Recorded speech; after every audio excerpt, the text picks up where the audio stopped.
The most commonly used controller is the PI. Most processes can be well served with this type of control. P and PID controllers are occasionally used while PD controllers are rarely used. PID controllers are very sophisticated devices, with likely many adjustable parameters. The process and algorithm types can also vary.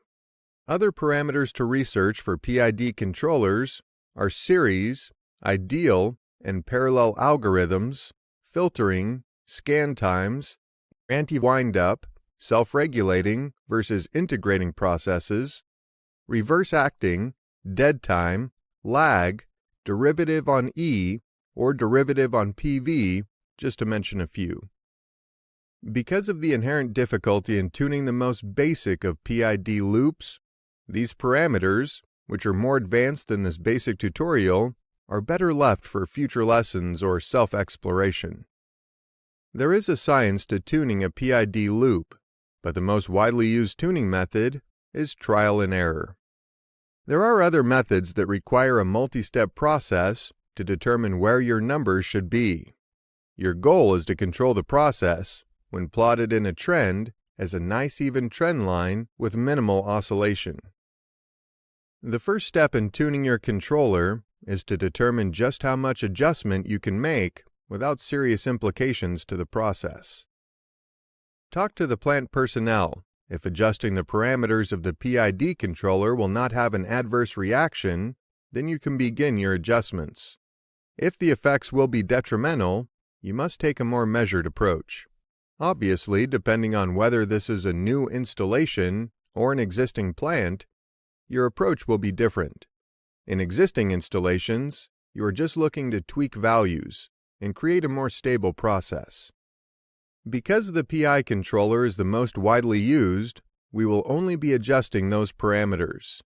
As we have discussed the differences in measurements in the PID terms, for this tutorial, we are going to standardize on gain and repeats per minute. To just jump right in, if your process variable changes quickly and changes to your control variable, you will start with a low gain, possibly as low as 0.1, while adjusting your reset between 1 and 10 repeats per minute. Conversely, if the process variable changes slowly, start with higher gains and lower resets, somewhere between 2 and 8, and 0.05 and 0.5 respectively. Adjust only one parameter at a time, and observe the results. Continue in this vein until you have achieved a stable process.